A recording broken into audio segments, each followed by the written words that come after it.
Bobby Green sparks Grant Dawson out in the 33rd second with a straight left / jab or whatever he's arguing with everyone on the internet about. Decent punch. I was watching the fight and I was like, oh, this is going to be a grappling match. He's going to get taken down and he's going to get worked. That didn't happen. He has that unorthodox style. He turned out the punch. Boom. Your man went down. Pop. Little tip in the mouth. Fine. It is what it is. Fair play to. My takeaway from this is I've made a video recently about Bobby Green and the dude is fake, right?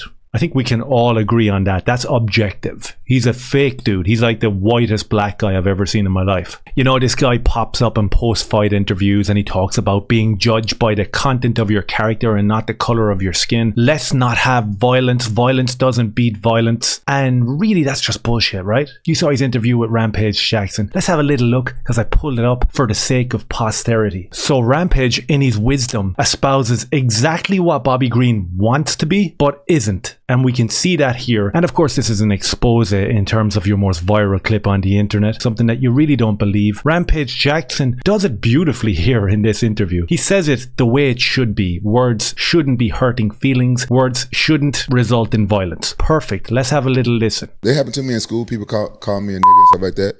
And when I beat their ass, I got in trouble. They didn't get in trouble. You know what I'm saying? Because, you know, I result with violence. Yeah. That's a hate speech. But so who's really going to win here? So when you, I think this was a really sensible and constructive approach to what is, of course, bullshit when you're talking about violence because of the color of skin. How ridiculous is this? Again, if you go online in the modern age and you look at where this violence is directed now, you're not really allowed to talk about that. You know, because it's not directed at people that look like Rampage or Bobby Green. It goes the other way now. It's the inversion. I guess it's payback, right? And as we found out over the last 24 hours, payback resulting in violence is okay as long as it's payback and it's virtuous. Bobby Green doesn't agree with Rampage, and he clearly doesn't agree with the statement that he made that is his most viral statement in terms of being judged by the content of your character and not the color of your skin. Violence shouldn't be reciprocal. He doesn't believe in that anymore, apparently. Beat him up. You know what I'm saying? Fuck that, Rampage. Yeah. Fuck that. Nah, nigga. Fuck that. I don't care. Nah, fuck that. Nigga. Fuck all that. They can call me nigga all they want. As long as they don't put their hands on me. As long as they don't put, they can call me nigga all they want. Nah, fuck all that. Nah. Because why? That motherfucker gonna think he can go do that shit to somebody else too and keep spreading that shit. Nah, I'm gonna nip this shit right in the butt right now. Where you ain't gonna do that shit never again. Even if I gotta go to jail.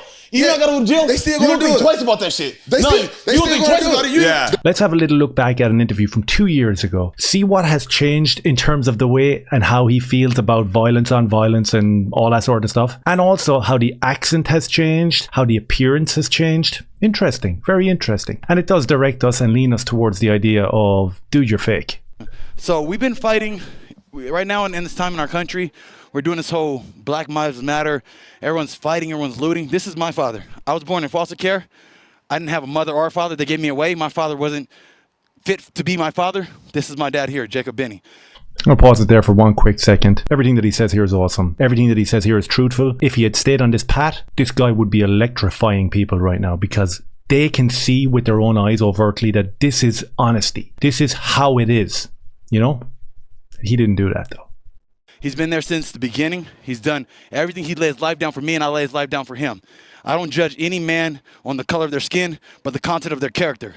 We're here, we love. It doesn't matter what color of us. It's all about love. You can't beat hate with hate. You beat hate with love. You can't beat hate with hate. What a brilliant and beautiful message from Bobby Green. I appreciate you, bro. Thank you very much. And Rampage aligning with that message, which is awesome. And what way do you react to that? Nah, nigga. Fuck that. I don't care. Nah, fuck that. Nah, nigga. Fuck all that. Yeah. It's so brilliant when you can show the hypocrisy with these fighters. Moving on to other parts of this interview with Rampage Jackson, it was really interesting because he says not only did he whip Sean Strickland on a daily basis, this 155er, a guy that could be bounced like a basketball, he whips a 185er on a daily basis. But not only did he whip Sean Strickland, this dude taught Sean Strickland everything he knows, don't you know? And let's see how he describes his father in this interview from probably 3 or 4 days ago, as opposed to how he described him in the interview from 2 years ago. Let's have a little listen. My dad, I got a little white dad. Sorry, what? Dad, I got a little white dad. He's a black belt. Oh, you got a little white dad.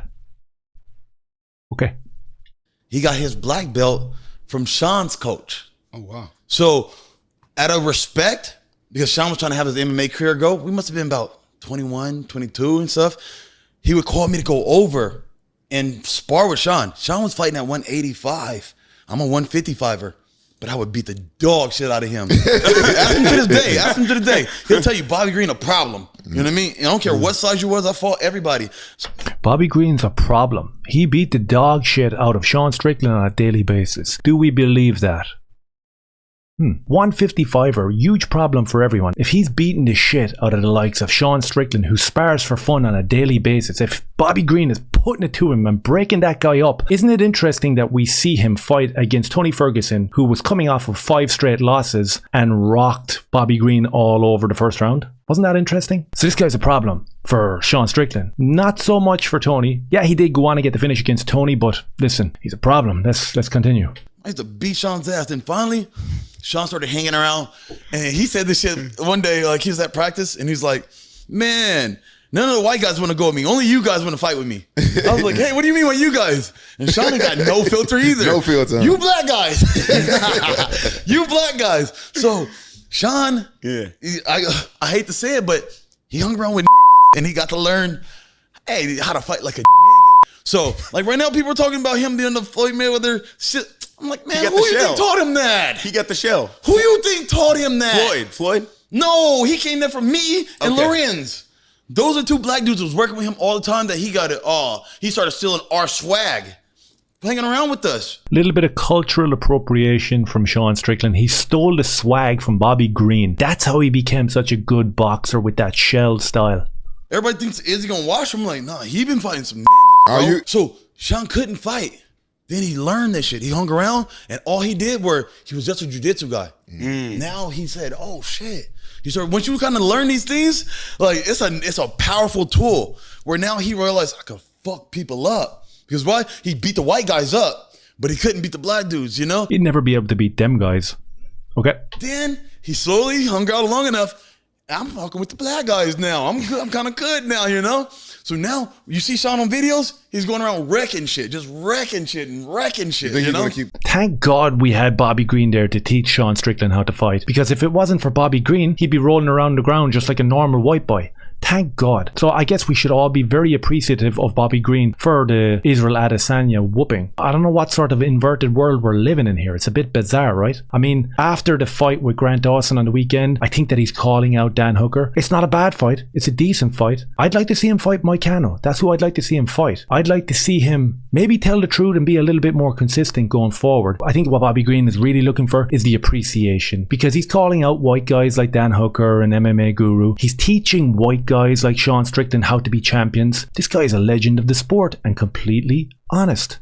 Love it. That's Bobby Green in a nutshell. Let me know your thoughts down below in terms of the change of accent, possibly the change of walk and swag, and definitely the change in attitude in terms of let's not fight hate with hate. And now here we are, 2023, and he is not having that. Nah, nigga, fuck that. I don't care. Nah, fuck that. Nah, nigga, fuck all that.